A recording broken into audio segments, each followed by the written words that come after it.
Right. Greetings. Welcome back to the Black Health Report. Today, we're going to be dealing with a subject a lot of people have been asking me about. Being a teacher, I'm always asked, what do I think about AI? Does that affect the educational system? And it does. It does affect the educational system in a couple of different ways. For one, I think for educators, it can be useful. Like, say, for instance, if I want to list some words, say for seventh graders, or categorizing things or things like that, it has some advantages for a teacher. However, when it comes to creating programs, I do better just doing that with my own mind. I think my own mind can organize better than AI. So I don't really use it myself. But like I said, for something like a categorization, or if I'm trying to find a list of some topic or something, it may be helpful. Just like it's sort of like an advanced Google. That's the way I would use it. But as far as creating essays, stories, things, I don't. I use my own mind for that, and so I think that it takes away when it comes to that. I think it is something you're going to have to know how to use, because many corporations are going to be using it for certain things, and so you got to know the tools and know how to use them. Now, when it comes for students, I'm really concerned because we're going to be dumbing down our youth, and a lot of it's going on right now. A lot of people are using AI to write essays, to write stories, and all these things, and they think that they've gotten away with it. But now we see that there's even programs where they can backtrack and see if you used AI, and we have to be concerned about this. Remember, there's no statute of limitation when it comes to plagiarism. Okay, we've seen that happen, right? Seen people fired over things that happened a while back. So you might as well just do what you're supposed to do, learn the material. In a lot of jobs, like for instance, as a teacher, when I started as a teacher, I had to write out an essay by hand. And many teachers are doing this too. They're saying, well, if you're going to write something, you're going to write it in my face, in class, at school. You're not taking it home. And that's a smart thing to do, because we want our students to be able to read and write. Okay. Also, when it comes to math, there are some programs out there where just by a person using their phone, they can take a picture of a math problem and it can give them the answer. I don't care if it's algebra, calculus, whatever. And so we have to be aware of that. And I'm going to show a couple clips of what I'm talking about and some things we have to be aware of as teachers and as students. Because remember, like I said, there's no statute of limitations on plagiarism. So you don't want to put something out there at any time in your life that can come back on you. You might as well be true, right? Remember the Milli Vanilli thing? You want to be original. You want to be authentic. All right, so let me go ahead and get into this video. And this is the Black Health Report dealing with AI from a teacher's perspective. All right.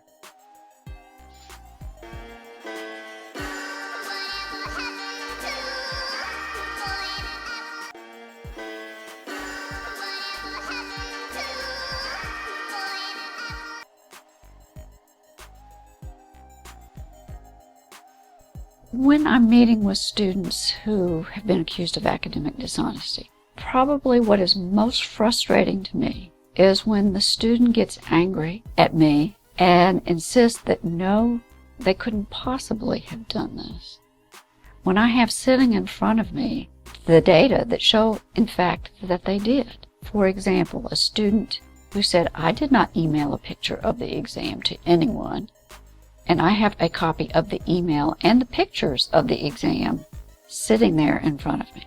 Sometimes they deny everything at first, and that's why one reason I always don't do anything the first day. I let them go, and then I bring them back in. And it's amazing, many times by the second time, or sometimes the third time I meet with them, now they're saying, okay, I will admit to what I did.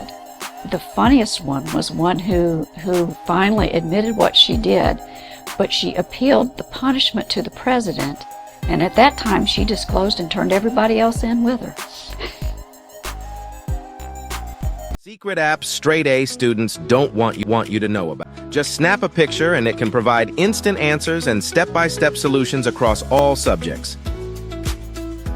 I used to stuck on a math problem for hours, but now with this app, I can achieve more in less time. I no longer worry about my schoolwork now. Download for free and see why top students love it. Well, as you may have known, there is suddenly a new tool called ChatGPT, which is able to write human-like responses to all your prompts and questions, giving you answers in like essay formats, bullet point formats, and it could even go as far as writing code and translation.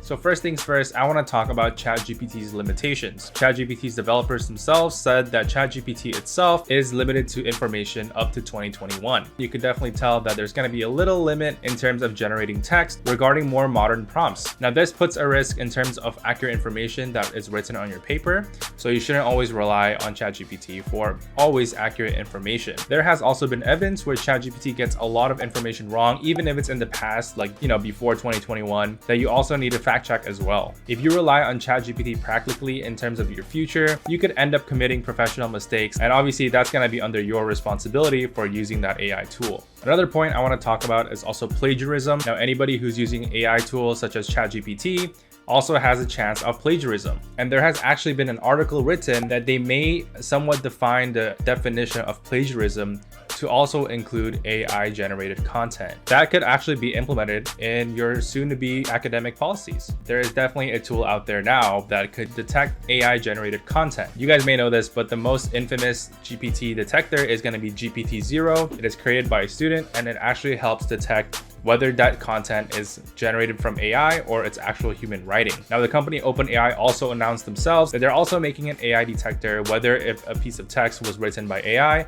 or by human. All right. So hopefully you learned some things about AI that you may not have known before.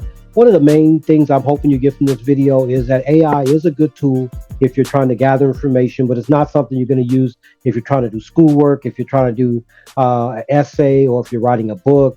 Anything creative, I would not mess with it. Use your creative mind, because remember, AI was developed on the mind that we already have, the mind that we got from the Most High. So we need to spend our time on that.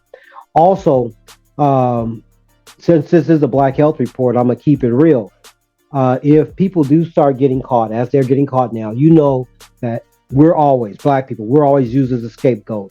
So just to give you an example, when I was working as a counselor at a group home, I had 4 young people that were staying there, and as they were coming from school, they went by the mall and they ended up stealing from a store some CDs.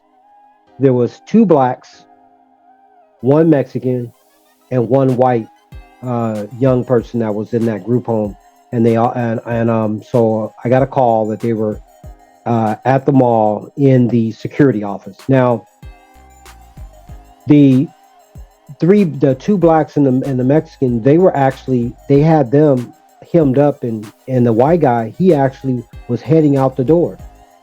And the only reason why he got caught is a CD fell down his pants leg and fell onto the ground, and they saw that and they stopped him, and then he was called in as well. And those young people, especially the 2 brothers and the Latino dude, they learned something, that those cameras were on them when they first came into the door, but the camera wasn't on that other person. It's the same thing with this situation with AI. We're the first person that they will use an example. So like I said, I would not use it for any type of creativity, just for gathering research, and you treat it just like Wikipedia. Okay, when you go to Wikipedia, you get some information, you still have to find out the source of where that information came from. All right, so thank you for listening, and until next time, keep it real. All right, one love.